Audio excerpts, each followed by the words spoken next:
Hey guys, this week we are going to be reading the book Make Way for Ducklings by Robert McCloskey, and it is published by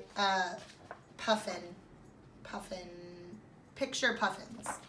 And so before we get ready to read this book, there are some vocabulary words that I want to go over.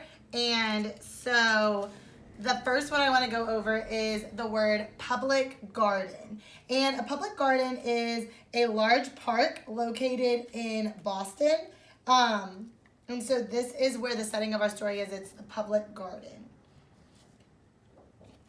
Then this is the word island. An island is a piece of land that is surrounded by water. And we've learned about islands before. So it's land that has water all around it. This is the word waddle. Waddle means that you're going to walk with short steps and with a swaying motion. So like how ducks walk, they waddle when they go like side to side. This is the word bank. Bank is the land on the side of the river or the lake. So the little bit of land that's right on the side, that's the bank. This is the word molt, and we learned about the word molt when we were reading about butterflies. But molt means they're going to lose their feathers to make way for new ones. And so when we learned about the butterflies, they molted, they took off their old skin. And so the ducks are going to do the same thing. They're going to take off their old skin, their old feathers.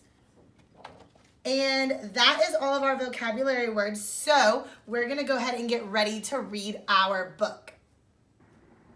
Okay, guys, show me that you look like a good listener and you're ready to go. All right, ready? Open, shut them, open, shut them, give a little clap, and put them in your lap. And we're going to read Make Way for Ducklings.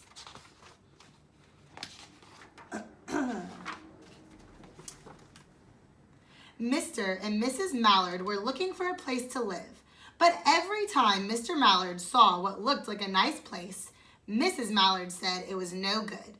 There were sure to be foxes in the woods or turtles in the water, and she was not going to raise a family where there might be foxes or turtles. So they flew on and on. When they got to Boston, they felt too tired to fly any further. There was a nice pond in the public garden with a little island on it. The very place to spend the night, quacked Mr. Mallard, so down they flapped.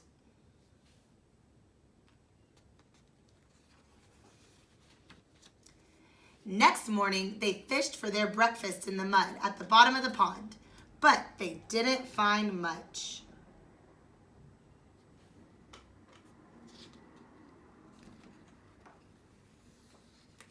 Just as they were getting ready to start on their way, a strange, enormous bird came by. It was pushing a boat full of people, and there was a man sitting on its back. "Good morning," quacked Mr. Mallard, being polite.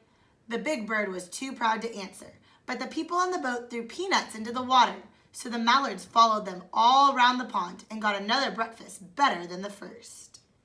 So if you look, guys, that is not a real bird, is it? It's a fake bird on a little boat. But the ducks think it's a real bird.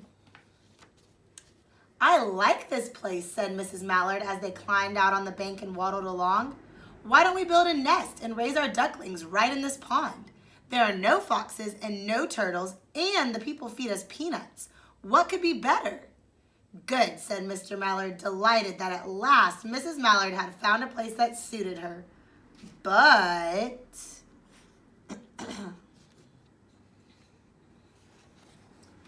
"Look out!" squawked Mrs. Mallard all of a dither.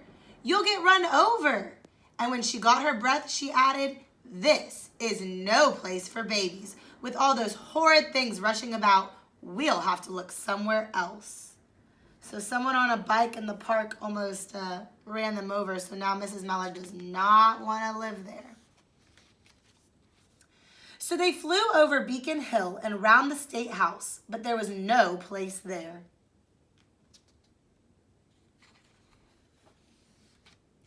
They looked in Louisburg Square, but there was no water to swim in. And we know ducks need water because they like to swim, and that's where they find their food. Then they flew over the Charles River. "This is better," quacked Mr. Mallard. "That island looks like a nice, quiet place, and it's only a little way from the public garden."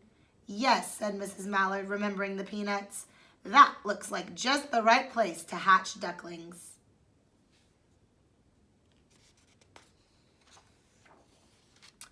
So they chose a cozy spot among the bushes near the water and settled down to build their nest. And only just in time, for now they were beginning to molt. All their old wing feathers had started to drop out, and they would not be able to fly again until the new ones grew in. So they got to stay in one place. But of course they could swim, and one day they swam over to the park on the riverbank where they met a policeman called Michael. Michael fed them peanuts, and after that, the Mallards called on Michael every day. He's a nice policeman. After Mrs. Mallard had laid 8 eggs in the nest, she couldn't go visit Michael anymore because she had to sit on the eggs to keep them warm. She moved off the nest only to get a drink of water or to have her lunch or to count the eggs to make sure they were all there.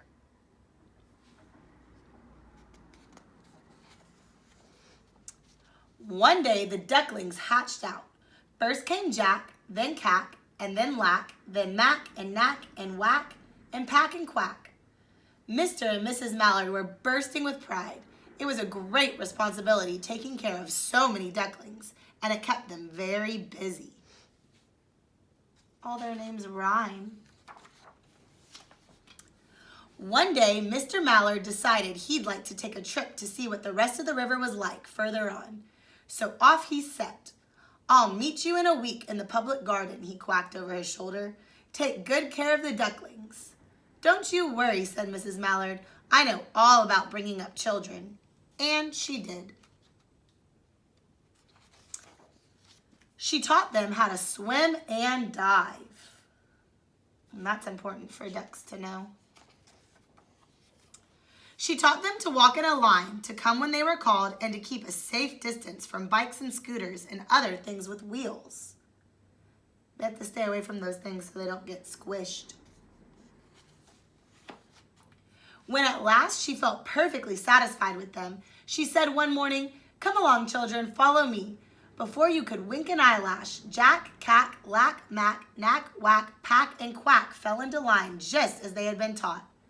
Mrs. Mallard led the way into the water, and they swam behind her to the opposite bank. They're all in a line following their mom. There, they waded ashore and waddled along until they came to the highway.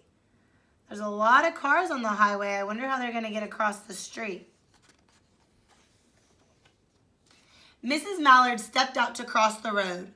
Honk, honk, went the horns on the speeding cars.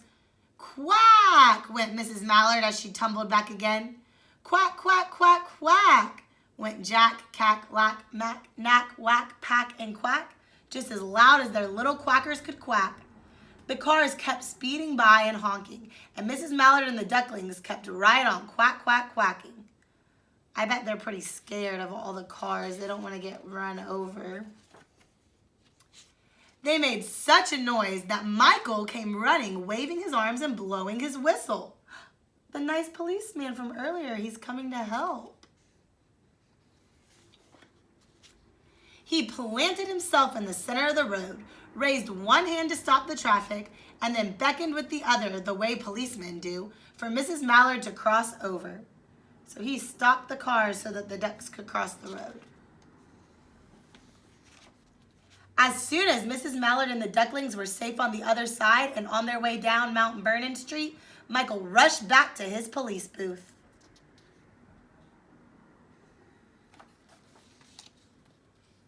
He called Clancy at headquarters and said, "There's a family of ducks walking down the street." Clancy said, "Family of what?" "Ducks," yelled Michael. "Send a police car, quick."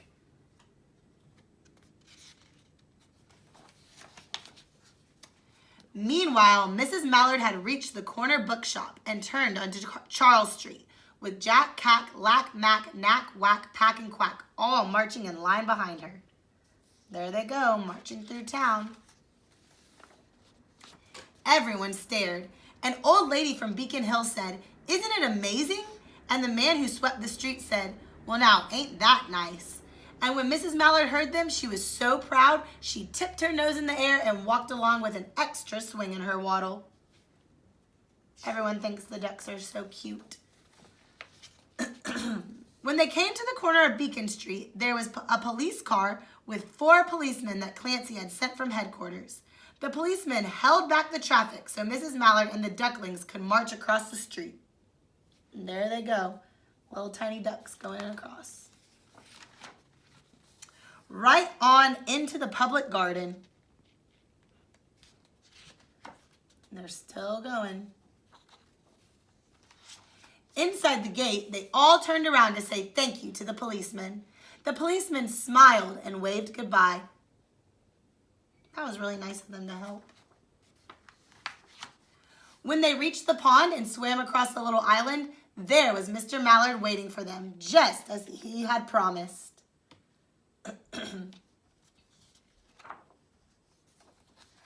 The ducklings liked the new island so much that they decided to live there. All day long, they follow the swan boats and eat peanuts. So this is their new house, or their new home. And when night falls, they swim to their little island and go to sleep. The end.